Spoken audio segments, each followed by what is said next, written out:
Sanibonani bafowethu, ngiyathemba niyaphila. Nonke nje bafowethu.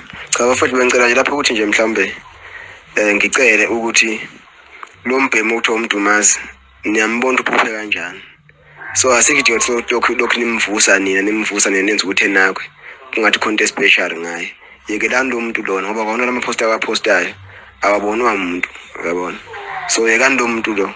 Njengamanje kutrenda mina. Sekufuna manje kube ngathi kutrenda uMdumazi noduma kahle ngoba nani lokho enibhizi nakana noMdumazi lokho niphendulana nama-post kaMdumazi. Hlukanani noMdumazi. Makwenzeka ukuthi mhlambe nimphenduleni lapha nanezanene kuma-post akhe asukwapostile kuma-comment. Hayi ukuthi ngigcine senimcreate ama-post. Lento ezokwenza ukuthi igcine senakwa. Eziyeke nje bafuthi izinto ezokwenza ukuthi kunakwa abantu abangasile ngegama likaDuma kahle. Is either bakhuluma kabi or bakhuluma kanjani kodwa nje bayekeni, yabona. Asikidinga ngempela ukuthi ukunakana noMdumazi. uMdumazi uphuphe lokho uqala ukwenza. So mase ezoqala ukuthi nawe ngegama lami. Akekho umculi njengamanje ongafisa ukuthi nje bakuthende uDuma kahle naye ethende kanye noDuma kahle. Or ethende ukuthi ithinte igama laDuma kahle. So manje nizokho ninaka zonke izibozi lezi.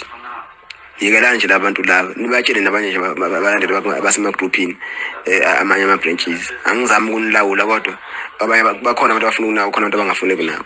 Njengamanje uyedwa umuntu esibhekele nayo oyimbangi yami phela.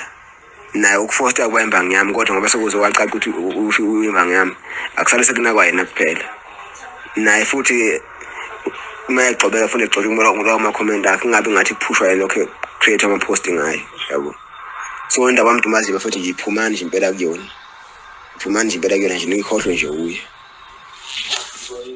Yenganini siyofela khona. Yenganini siyofela khona. Yenganini siyofela